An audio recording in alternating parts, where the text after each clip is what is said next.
En el nombre del Padre, y del Hijo, y del Espíritu Santo. Amén. Oh Santa María, mi única Reina, y después de Dios mi verdadero consuelo en este mundo. Tú eres el rocío celestial que dulcifica mis amarguras. Tú eres la brillante luz que disipa las tinieblas que rodean a mi alma.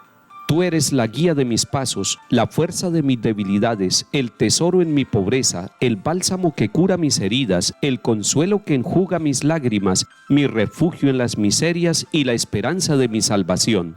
Oh María, ten piedad de mí, tú que eres la Madre de Dios que tanto nos amas, concédenos lo que te pedimos. Tú que eres nuestra defensa y nuestra alegría, haz que nosotros seamos dignos de gozar contigo esa bienaventuranza que gozas en el cielo. Amén.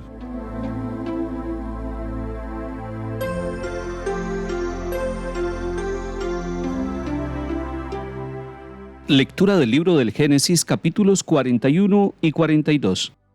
En aquellos días llegó el hambre a todo Egipto, y el pueblo reclamaba pan al faraón. El faraón decía a los egipcios: diríjanse a José y hagan lo que él les diga. Cuando el hambre cubrió toda la tierra, José abrió los graneros y repartió raciones a los egipcios mientras arreciaba el hambre en Egipto.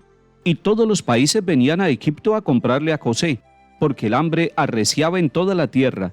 Los hijos de Jacob fueron entre otros a comprar grano, pues había hambre en Canaán. José mandaba en el país y distribuía las raciones a todo el mundo.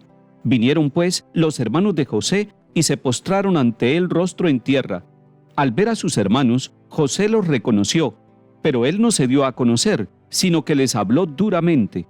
¿De dónde vienen?, contestaron. De tierra de Canaán, a comprar provisiones. Y los hizo detener durante 3 días.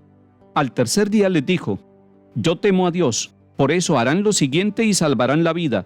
Si son gente honrada, uno de ustedes quedará aquí encarcelado, y los demás irán a llevar víveres a sus familias hambrientas. Después me traerán a su hermano menor, así probarán que han dicho la verdad y no morirán. Ellos aceptaron y se decían: estamos pagando el delito contra nuestro hermano. Cuando le veíamos suplicarnos angustiado y no le hicimos caso. Por eso nos sucede esta desgracia. Intervino Rubén: ¿no les decía yo, no pequen contra el muchacho? Y no me hicieron caso. Ahora nos piden cuentas de su sangre. Ellos no sabían que José les entendía, pues había usado intérprete. Él se retiró y lloró, después volvió a ellos. Palabra de Dios. Te alabamos, Señor. En el capítulo 37 del libro del Génesis empieza lo que se llama el ciclo de José. Recordemos que los hermanos de José lo venden a él, a unos mercaderes que lo llevan a Egipto, y lo venden por envidia. José, en Egipto, fue escalando posiciones de responsabilidad y de gobierno, por todas las capacidades que tenía para discernir, para ver la realidad, para conocer e interpretar los acontecimientos de la historia. Ahora nos encontramos con una situación social dolorosa tanto para Egipto como para los países vecinos. Se trata de una etapa donde hay mucha escasez de alimentos, donde hay hambre, donde hay sequía.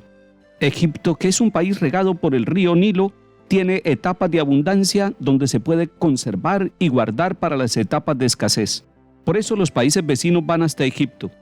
Pero el faraón también responde con la confianza a quien ha sido el administrador correcto de los bienes de su país, y le dice a los egipcios: diríjanse a José y hagan lo que él les diga. En últimas, José no es el protagonista, es Dios mismo a través de la persona de José, elegido para responder a esta situación dolorosa del pueblo de Egipto y también de su pueblo Israel. Porque los israelitas también tienen que ir allí, hasta Egipto, a buscar el alimento. Van a donde su propio hermano sin saber que era él el que los iba a atender.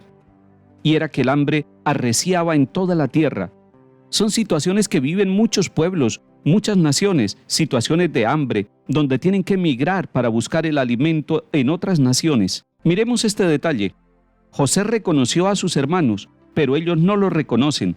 Él les habla con dureza, los trata como a espías y los detiene durante 3 días. Y ese tercer día es el día de la vida, de la resurrección. Hay un cambio. Lo que sucede es que José llama a sus hermanos y les dice: yo temo a Dios. Es muy interesante ese detalle. Él está dando la clave de lo que va a suceder. Yo temo a Dios. Lo hace no por él, sino por Dios. y les da una solución. Quédese uno de los 3 aquí y vayan a traer a su hermano menor. Y es entonces cuando recapacitan y dicen: cuando le veíamos suplicantes, angustiado, y no le hicimos caso. Es decir, no tuvimos ojos para reconocer a nuestro hermano, para reconocer su dolor y para no dejarnos llevar por el sentimiento y la pasión de la envidia. El mismo Rubén les recuerda: ¿no les decía yo, no pequen contra el muchacho? Pues bien, esta historia nos está mostrando que Dios está acompañando la historia de los pueblos, y en los momentos de riqueza y de escasez, Él es el centro de la vida. No es José, sino el mismo Dios, el que actúa en favor de los pueblos. Y línea conductora de toda la historia de nuestra vida sea la solidaridad, sea la fraternidad y la capacidad de reconocer a los otros como hermanos para compartirles lo que Dios nos ha dado.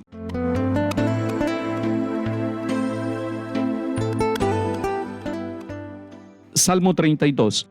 Den gracias al Señor con la cítara, toquen en su honor el arpa de 10 cuerdas, cántenle un cántico nuevo, acompañando los vítores con bordones. El Señor deshace los planes de las naciones, frustra los proyectos de los pueblos, pero el plan del Señor subsiste por siempre, los proyectos de su corazón de edad en edad. Los ojos del Señor están puestos en sus fieles, en los que esperan en su misericordia, para librar su vida de la muerte y reanimarlos en tiempo de hambre. Lectura del Santo Evangelio según San Mateo, capítulo 10. En aquel tiempo Jesús, llamando a sus 12 discípulos, les dio autoridad para expulsar espíritus inmundos y curar toda enfermedad y toda dolencia. Estos son los nombres de los 12 apóstoles: el primero Simón, llamado Pedro, y su hermano Andrés; Santiago el Zebedeo y su hermano Juan; Felipe y Bartolomé; Tomás y Mateo el publicano; Santiago el Alfeo y Tadeo; Simón el Celote y Judas Iscariote, el que lo entregó. A estos 12 los envió Jesús con estas instrucciones: no vayan a tierra de gentiles, ni entren en las ciudades de Samaria, sino que vayan a las ovejas descarriadas de Israel. Vayan y proclamen que el reino de los cielos está cerca. Palabra del Señor. Gloria a ti, Señor Jesús. Hoy empezamos a leer el capítulo 10 de San Mateo, y ahí nos encontramos con la elección de los 12 discípulos, y los elige para enviarlos. Y así como en el capítulo 9 vemos que Jesús cura enfermedades y dolencias, así también vemos que Jesús le da autoridad a los discípulos suyos para expulsar espíritus inmundos y curar toda enfermedad y toda dolencia. ¿Qué significa esto? Que nosotros, los hombres y mujeres de la Iglesia, los bautizados, y nosotros también los ministros de la Iglesia, tenemos una autoridad que nos viene de Jesús mismo. Es Él el que tiene la autoridad, es Él la fuente de la autoridad de la Iglesia, y la Iglesia, cuando está cercana a Jesús, cuando se siente discípula del Señor, llamada por Él y enviada por Él, tiene la autoridad que Jesús le da a los discípulos. La Iglesia es discípula de Jesús y tiene la autoridad que Jesús le otorga.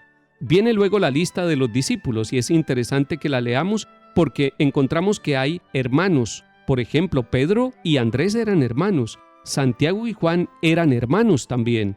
Mateo era un cobrador de impuestos y ahí nos vamos encontrando con el grupo de los 12. ¿Para qué nos sirve esto? Para mirar que el Señor nos llama incluso con la historia familiar, con los pecados, con las fallas que podamos tener, pero nos llama para que seamos sus discípulos y para luego enviarnos a la misión. Y a estos 12, cuando los envía, les dice primero en este capítulo 10 de San Mateo que no entren en la tierra de los gentiles, es decir, que no se salgan del pueblo de Israel, que tampoco entren en Samaria, sino que vayan a las ovejas descarriadas de Israel. Esto es muy interesante, porque Jesús está empezando su obra por casa, está empezando poquito a poco. Después, más adelante, vamos a ver que Jesús dice, vayan a todos los pueblos, ya no les pone restricciones. Aquí les está diciendo que no vayan a Samaria y que no vayan donde los gentiles, que más bien busquen las ovejas descarriadas de la casa de Israel. Y el mensaje que nos da el Señor es que cuando nosotros vayamos a ser misioneros enviados por el Señor, empecemos por nuestro propio corazón, empecemos por la oveja descarriada que es cada uno de nosotros y hagamos misión dentro de nuestra propia familia antes de irnos a cualquier país lejano. Y después Cuando tengamos la experiencia de Jesús, la misión dentro de nuestro corazón y dentro de nuestra casa, tendremos la experiencia, la fortaleza y la sabiduría, la alegría y la convicción para poder ser misioneros en territorio de paganos y en naciones extranjeras. Que el Señor nos haga misioneros dentro del corazón y dentro de la casa. En el nombre del Padre, y del Hijo, y del Espíritu Santo. Amén.